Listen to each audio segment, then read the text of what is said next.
Yo, what's good YouTube? This is Dominique, aka Mr. Kid Thunder 2, coming back at you guys for another video. And so if you're new to my channel, I'm currently in Army Officer Candidate School, OCS. I have finished it and I'm waiting on the back end to receive my commission so I can go ahead and head off to my bullock. That's if you're new to my channel. But if you're not new, you know why you're here. You're here to see, is Army basic training hard? Out of all the videos I've ever shot, I think it's like 71 to 72 now, this has to be my most popular question that people hit on. So that's what I'm gonna start doing, just doing videos on just the questions I get all the time. Is Army basic training hard? So what I'm gonna talk about first is how subjective basic really is. Now, people are gonna ask you, people are gonna tell you basic is easy. Oh, basic is hard. No, basic is easy. No, basic is hard. No, bitch. Look, listen. Basic is extremely subjective, okay? It's extremely subjective. My experience differed from the guys that are literally down the hall from me. And it could be as different as, like, literally, his company never did Rucks. So you're just like, what? You never did Rucks? It's like, you're like, okay, like, did you go to the same basic training I did? Yeah, and so some companies, it seems like, you know, it's just crazy different. So go down a list of things to start with. Company. Now, the company you're in, every company has different drill sergeants. A drill sergeant is somebody that's doing most of the yelling. They're telling you basically what to do, when to do it, how to do it, where to be, you know. That's basically going to be your basic training experience there. They're going to run it, they're going to control it. And depending on how your drill sergeants are, that's going to probably dictate a lot of your experience there. If they're nicer, or if they're harder, or if they're stricter, or if they're more lenient on you. Mine were, you know, they were about right in the middle. I feel like they were hard when they needed to be hard, and they were lenient when they needed to be lenient. Second thing is Rucks. Okay, so I already picked on this ruck thing. In our basic training, I think you have like 3 or 4 rucks, and the culminating ruck is a 10-miler. The only one where we actually used rucksacks was the 10-miler.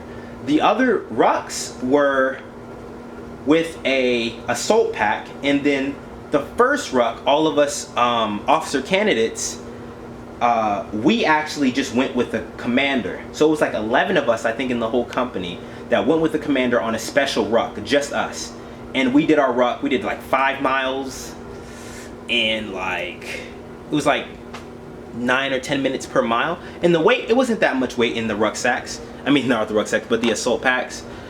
So I would say it's probably about, I think it was like 30 pounds, I think, for our first one. I was like, it was on like 5 miles or 4 miles, and it was 45 minutes, I believe. So it wasn't that bad. It was actually, I didn't know, I guess, how to strap up an assault pack, which is basically a backpack. So mine kept opening up, and one of my battles actually saved my life through that whole ruck, I guess you can call it ruck. And he kept my thing zipped up for the most part, and then eventually we figured out how to get it to stay. But basically what I'm saying is, like, my experience differed a lot from theirs. Like, it's totally different. Like, we did special rucks with the commander, all of us officer candidates, and then they didn't do that. They didn't even ruck at all. So, you know, to each his own. Second thing I'm bring up is PT. Now, PT is really gonna make or break you, okay? If you're a physically fit stud, if you're coming to basic in great shape, you're gonna get out of shape. You're gonna get, pretty much, you're gonna lose probably a lot. I know one of the guys here is a super huge PT stud, actually branch infantry. So I'm not infantry, but anyway, quartermasters. He branched infantry. He was telling me about how he was in great shape, then he came to basic, and he got out of shape.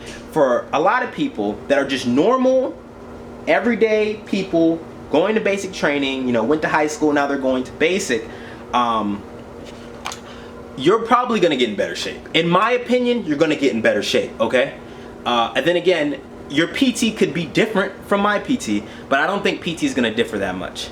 You're gonna have your Alpha, Bravo, and Charlie groups for your ability running groups, and then you're gonna have your regular long run days. Then you're gonna have, you know, just normal push-ups, pull-ups, and things like that. Learning, it's a big learning experience. That's a lot of what basic is.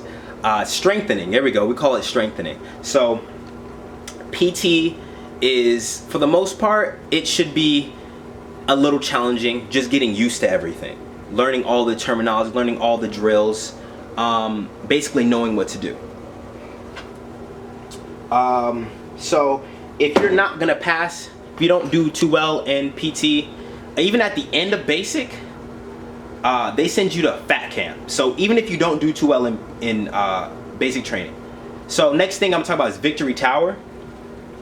Victory Tower isn't hard. If you're scared of heights, get over it. Get over it pretty quick. You can go ahead and Google a YouTube Victory Tower, and you're gonna see that it's about, I think it's like 60 feet in the air. Don't quote me on it, don't quote me. But I think it's like 60 feet in the air, and it's not too tall, but just get over your heights. Might as well go ahead and get over it right now. Okay, next thing I'm talking about is BRM, Basic Rifle Marksmanship, which is basically being able to hit targets with a rifle, an M4. Should be an M4. Shouldn't be an M16, but I think some people had M16s. You should be able to hit a rifle, use a rifle to hit targets. I think it's 100, 150, 200, 300 meters away. I think that's what BRM is currently in basic. BRM isn't too bad. If you're even the least littlest bit decent at shooting, you will do fine. If you've never shot before, usually they say like those are the best shooters because they listen to everything you say. To my experience, that's not really what I experienced. I shot, I think, 29 out of 40, which kind of sucked. As officers, we don't wear our riflemanship like little pins on our jackets anyway, so nobody can make fun of me here. So next thing I'm gonna talk about is gonna be the yelling. Okay, if you've never been yelled at before, get thick skin. That's about all I have to say about that. The people. This was literally the hardest thing for me to deal with at basic training, was dealing with the different types of people here. Okay, at basic, not here, but at basic training. Some of these kids just won't shut up, dog. They just won't shut the fuck up. Like, and that's what gets you smoked the majority of the time. If you're gonna get outside, you're gonna get smoked. Being smoked, basically what that means is you're gonna do a whole bunch of like PT, unnecessary PT. You'll go outside and do 150 push-ups straight, and then you get up and go run 2 laps, then come back, do 150 push-ups. That's basically getting smoked. We'll get smoked the majority of the times because they won't shut up. Like, they just won't shut up. They just can't stop talking. Next thing is the environment and adjusting to the military. That's not really too hard. I haven't heard too many complaints about that, but it's basically just getting used to it. It's going to be an adjustment period. It is. It's going to be an adjustment period. A uniform, boots all the time, PT shoes. Until you get out of basic and in AIT, you can get back into civilians. But until then, like, it's just an adjustment period. It's not too bad. Some other stuff my friend comrade said is stick next to the prior service guys. Most of the prior service people are going to be there for 18X contracts.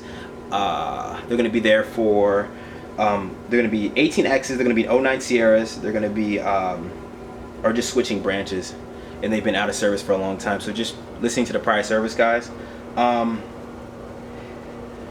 Be strong mentally before you get there, and you should be okay. There's not really any studying at basic. It's not really too hard. In the cycle boards, if you get selected to go to those, and then again, that's extremely company dependent for your inner cycle boards. And basic training, last thing I'm going to say before I talk about more about ending thoughts, is basic training is made so 99% of people will pass. Like I said during previous videos, we only had one person have a suicide attempt at mine.